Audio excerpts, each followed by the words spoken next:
जेठ मंगलवार या बड़ा मंगल की कथा। जय श्री कृष्णा। राधे राधे श्रोताओं, आप सभी का दिन शुभ और मंगलमय हो। पौराणिक कथाओं में कहा गया है कि जेठ महीने के मंगलवार के दिन भगवान श्री राम और हनुमान जी का मिलन हुआ था। इसी वजह से जेठ माह में पड़ने वाले सभी मंगलवार को बड़ा मंगल कहा जाता है। कहीं कहीं पर इसे बुरे मंगलवार भी कहा जाता है। ऐसा माना जाता है कि जेठ के हर मंगलवार को भगवान हनुमान जी की पूजा करने का विशेष महत्व होता है। इस दिन हनुमान जी की पूजा करने के साथ साथ दान पुण्य का भी विशेष महत्व है। इसीलिए बड़े मंगल को यानी कि जेठ माह के प्रत्येक मंगलवार को जगह जगह लोग भंडारे करवाते हैं।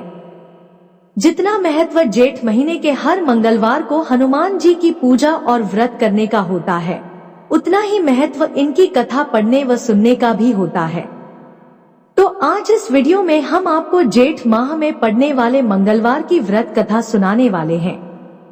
तो अगर आप इस कथा को सुनने वाले हैं तो इस कथा को पूरा अवश्य सुनिएगा, तभी आपको इसका पूरा फल मिलेगा।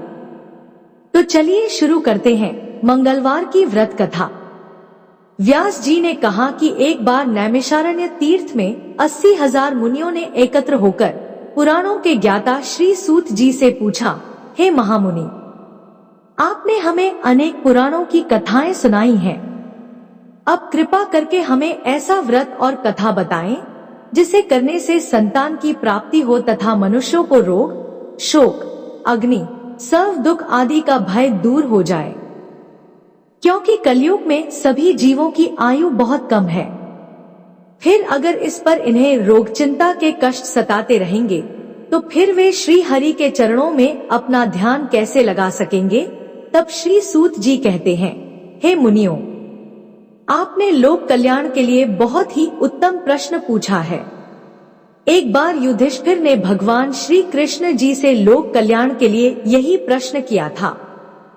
भगवान श्री कृष्ण और युधिष्ठिर का संवाद तुम्हारे सामने मैं कहता हूँ, ध्यानपूर्वक सुनो। एक बार पांडवों की सभा में श्री कृष्ण जी बैठे हुए थे। तब युधिष्ठिर ने भगवान श्री कृष्ण जी से प्रश्न किया, हे प्रभु, आपने मेरे लिए अनेकों कथाएं सुनाई हैं। आज आप कृपा करके ऐसा व्रत तथा कथाएं सुनाएं जिसको करने से मनुष्य को रोग चिंता का भय न रहे और उसको पुत्र की प्राप्ति हो सके। हे प्रभु, बिना पुत्र के जीवन व्यर्थ है। पुत्र के बिना मनुष्य नरकगामी होता है। पुत्र के बिना मनुष्य पितृ ऋण से छुटकारा नहीं पा सकता और न ही पुण्यक नामक नरक से उसका उद्धार हो सकता है। अतः पुत्रदायक व्रत बताइए। कृष्ण जी बोले, हे राजन, मैं एक प्राचीन इतिहास सुनाता हूँ, उसे ध्यानपूर्वक सुनो। कुंडलपुर नामक एक नगर हुआ करता था। उसमें नंदा नाम का एक ब्राह्मण रहता था। भगवान की कृपा से उसके पास सब कुछ था, फिर भी वह बहुत दुखी था। इसका कारण यह था कि ब्राह्मण की स्त्री सुनंदा के कोई भी संतान नहीं थी। सुनंदा पतिव्रता थी, भक्ति पूर्वक श्री हनुमान जी की आराधना किया करती थी। मंगलवार के दिन व्रत करके अंत में भोजन बनाकर हनुमान जी का भोग लगाने के बाद ही स्वयं भोजन करती थी। एक बार मंगलवार के दिन ब्राह्मणी गृह कार्य की अधिकता के कारण हनुमान जी को भोग न लगा सकी। इस पर उसको बहुत दुख हुआ। उस दिन उसने कुछ भी नहीं खाया और अपने मन में प्रण किया कि अब तो अगले मंगलवार को ही हनुमान जी का भोग लगाकर ही अन्न जल ग्रहण करूंगी।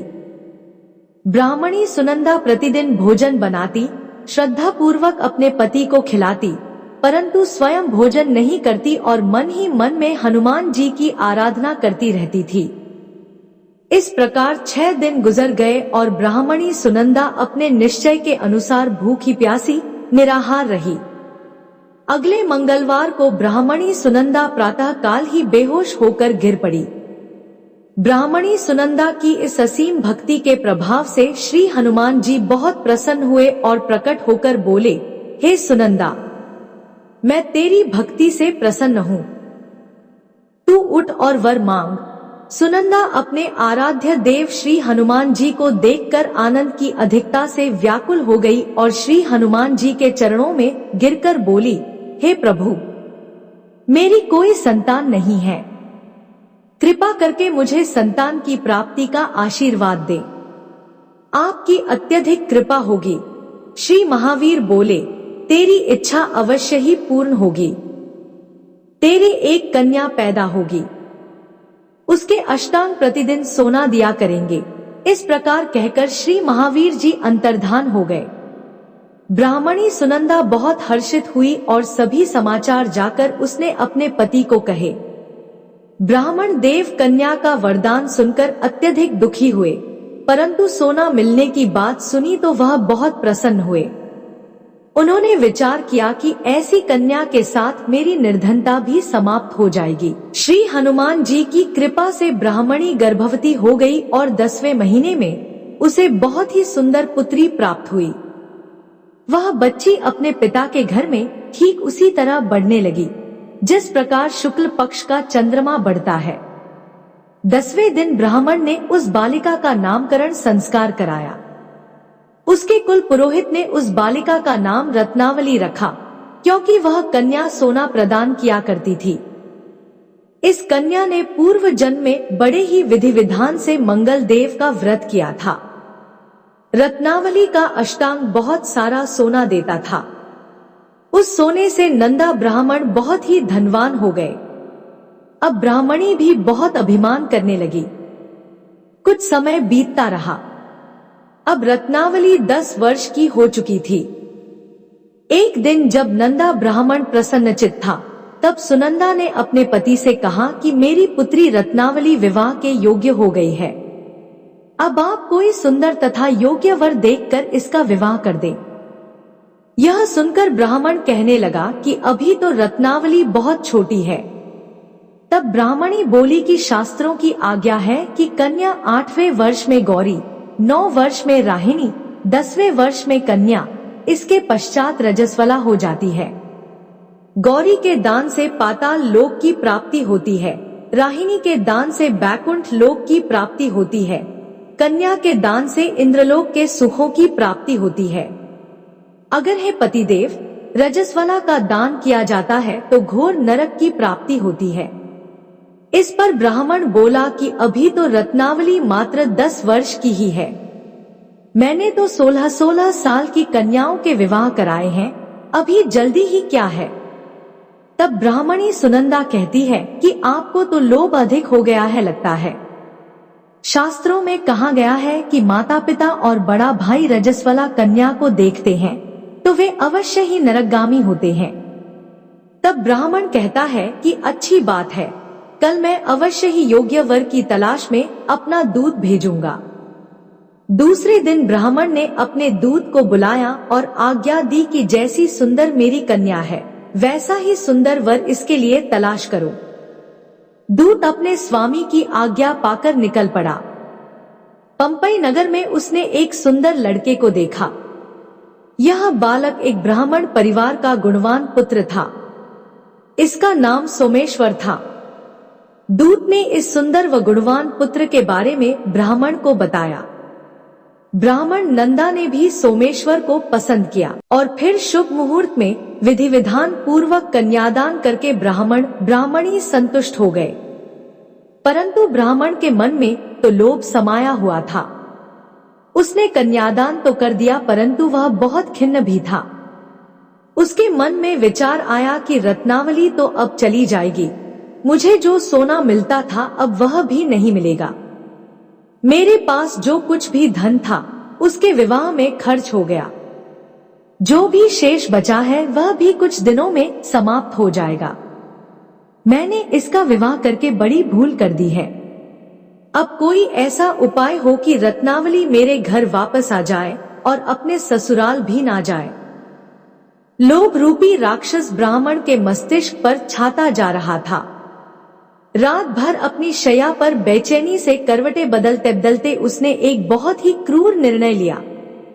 उसने विचार किया कि जब रत्नावली को लेकर उसका पति सोमेश्वर अपने घर के लिए जाएगा तो वह मार्ग में छिपकर सोमेश्वर का वध कर देगा और अपनी लड़की को अपने घर ले आएगा, जिससे नियमित रूप से उसे सोना भी मिलता रहेगा और समाज का कोई भी मनुष्य उसे दोष भी नहीं दे सकेगा। प्रातःकाल हुआ तो नंदा और सुनंदा ने अपने जमाई तथा लड़की को बहुत सारा धन देकर विदा कर दिया। सोमेश्वर अपनी पत्नी रत्नावली को लेकर ससुराल से अपने घर की तरफ चल दिया। ब्राह्मण नंदा महालोक के वशीभूत होकर अपनी मति खो चुका था। पाप पुण्य उसे विचार नहीं आ रहा था। अपने भयानक व क्रूर निर्णय को कार्य रूप देने के लिए उसने अपने दूत को मार्ग में अपने जमाई का वध करने के लिए भेज दिया, ताकि रत्नावली से प्राप्त होने वाला सोना उसे हमेशा मिलता रहे और वह कभी निर्धन ना हो। ब्राह्मण के दूत ने अपने स्वामी की आज्ञा का पालन करते हुए जमाई सोमेश्वर का मार्ग में ही वध कर दिया। समाचार प्राप्त करके ब्राह्मण नंदा मार्ग में पहुंचा और रुदन करती हुई अपनी पुत्री से बोला कि हे पुत्री, मार्ग में लुटेरों ने तेरे पति का वध कर दिया है। भगवान की इच्छा के आगे किसी का भी कोई वश नहीं चलता। अब तू घर चल और वहीं पर रहकर अपना शेष जीवन बिताना। जो भाग्य में लिखा है वही होगा। अपने पति की अकाल मृत्यु से रत्नावली बहुत दुखी हुई और रोती हुई अपने पिता से बोली कि हे पिताजी, इस संसार में जिस स्त्री का पति नहीं है उसका जीना व्यर्थ है। मैं अपने पति के साथ ही अपने शरीर को भी जला दूंगी और सती होकर अपने इस जन्म को, माता पिता के नाम को तथा सास ससुर के यश को सार्थक करूंगी। ब्राह्मण नंदा अपनी पुत्री रत्नावली के वचनों को सुनकर बहुत दुखी हुआ और विचार करने लगा कि मैंने व्यर्थ ही जमाई का वध का पाप अपने सिर पर ले लिया। रत्नावली तो उसके पीछे अपने प्राण तक देने को तैयार है। मेरा तो दोनों तरफ से मरण हो गया। अब ना तो धन मिलेगा और जमाई के वध करने का पाप भी मुझे भुगतना पड़ेगा। यह सोचकर वह बहुत दुखी हुआ। सोमेश्वर की चिता बनाई गई। रत्नावली सती होने की इच्छा से अपने पति का सिर अपनी गोद में रखकर चिता में बैठ गई। जैसे ही सोमेश्वर की चिता को अग्नि लगाई गई, वैसे ही प्रसन्न होकर मंगलदेव वहां पर प्रकट हुए और बोले कि हे रत्नावली, मैंने तेरी पतिभक्ति से प्रसन्न होकर तुझे वर देने का निर्णय लिया है। तू वर मांग। तो रत्नावली ने अपने पति का जीवन दान मांगा। तब मंगलदेव बोले कि रत्नावली, तेरा पति अजरमर है, यह महाविद्वान भी होगा और इसके अतिरिक्त तेरी जो भी इच्छा है वह भी मांग। तो रत्नावली बोली कि हे ग्रहों के स्वामी, यदि आप मुझ पर प्रसन्न हैं तो मुझे यह वरदान दीजिए कि जो कोई भी मनुष्य मंगलवार के दिन प्रातःकाल लाल पुष्प, लाल चंदन से पूजा करके आपका स्मरण करे, उसको रोग व्याधि ना हो, स्वजनों का कभी भी उसे वियोग ना हो, सर्प, अग्नि तथा शत्रुओं का उसे भय ना रहे। जो स्त्री मंगलवार का व्रत करे वह कभी भी विधवा ना हो। मंगलदेव तथास्तु कहकर अंतर्धान हो गए। सोमेश्वर मंगलदेव की कृपा से जीवित हो उठा। रत्नावली अपने पति को पुनः प्राप्त करके बहुत प्रसन्न हुई और मंगलदेव का व्रत प्रत्येक मंगलवार को करके व्रतराज और मंगलदेव की कृपा से इस लोक का ऐश्वर्य सुख भोगते हुए अंत में अपने पति के साथ स्वर्गलोक को गई। यहाँ पर मंगलवार की कथा समाप्त हुई। कथा सुनने के बाद कमेंट में जय श्री राम और जय हनुमान लिखना ना भूलिएगा। इसके साथ ही साथ कथा को लाइक करके शेयर कर दीजिएगा और चैनल पर नए हैं तो सब्सक्राइब कर दीजिएगा। तो मिलते हैं ऐसी ही सुंदर कथा के साथ। उम्मीद करती हूँ कि आपको कहानी पसंद आई होगी। कहानी पसंद आए तो चैनल को सब्सक्राइब करें और वीडियो को लाइक और शेयर करें। जय श्री कृष्णा। राधे राधे। आपका दिन शुभ और मंगलमय हो।